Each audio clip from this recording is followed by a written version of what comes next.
Beralih ke informasi lainnya, pemirsa, Dewan Pers dan Kejaksaan Agung beri penjelasan soal penetapan Direktur Pemberitaan JAK TV berinisial TB sebagai tersangka perintangan penyidikan kasus korupsi.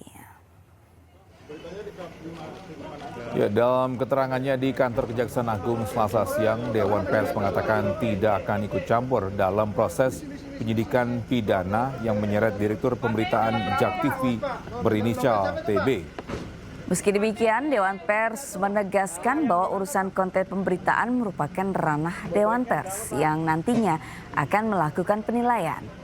Sementara itu, Kejaksaan Agung menyebut penetapan tersangka Direktur Pemberitaan JAK TV tidak terkait dengan konten pemberitaan, melainkan TB sebagai personal.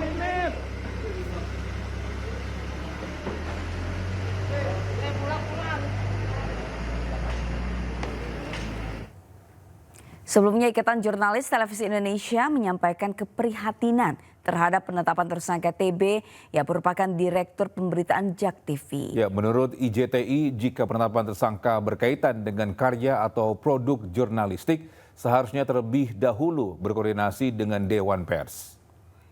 Kita berharap bahwa kasus ini dibuka secara terang benderang. Oke, jadi siapapun di negeri ini, di negara hukum, kita tidak kebal terhadap hukum.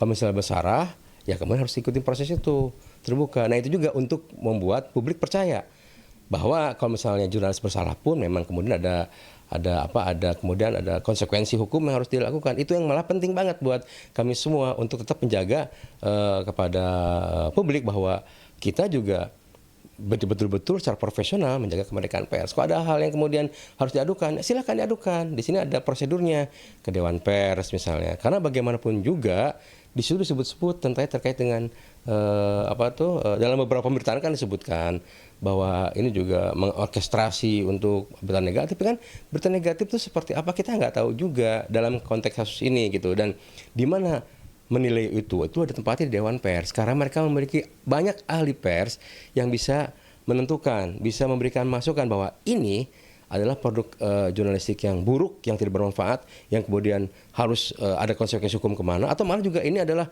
mengandung fitnah, tudingan, niatnya buruk dan sebagainya, dan memang masuk ranah ke pidana. Itu harus ada pertimbangan-pertimbangan itu. Jadi sekali lagi kami sangat menghormati proses hukum yang dilakukan oleh profesional, oleh aparat profesional dengan mengedepankan perundang-undangan.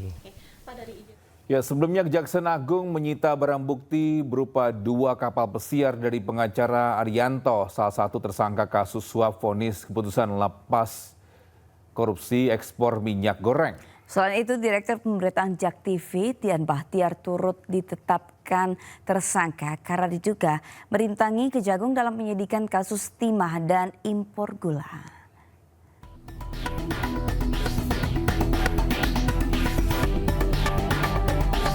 Selain 2 kapal pesiar, Kejagung juga menyita 3 unit mobil mewah dari tersangka Arianto.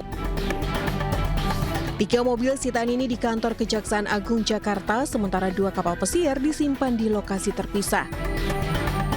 Sebelumnya, Kejagung juga sudah menyita barang bukti lain berupa mobil mewah, motor, dan sepeda dengan harga fantastis.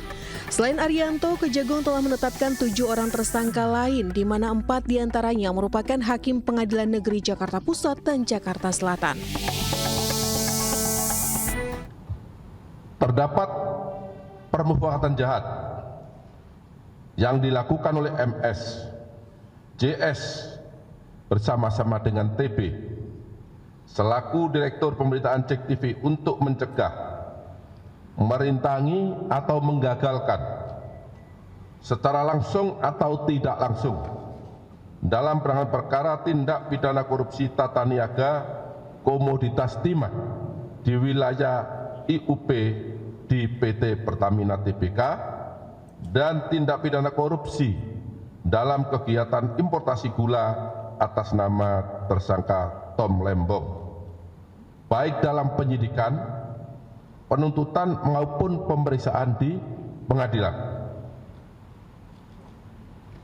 Sementara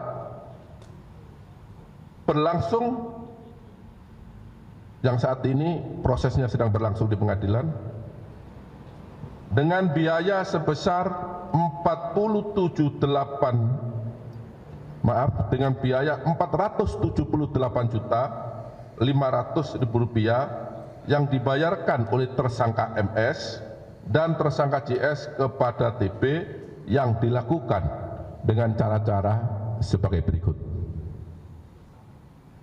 Tersangka MS dan tersangka JS mengorder tersangka TB untuk membuat berita-berita negatif dan konten-konten negatif yang menyudutkan kejaksaan terkait dengan penanganan perkara akuo, baik ketika di penyidikan, penuntutan maupun di persidangan, dan tersangka TB mempublikasikannya di media sosial, media online, dan Cek TV News sehingga kejaksaan dinilai negatif dan telah merugikan hak-hak para tersangka atau terdakwa yang ditangani oleh tersangka MS dan tersangka JS selaku penasihat hukum tersangka atau terdakwa.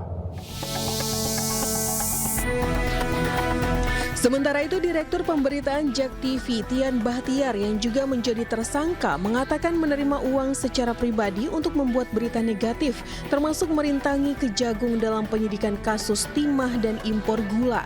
Terkait dugaan kasus tersebut, Tian pun terancam 12 tahun penjara. Tim Liputan iNews melaporkan.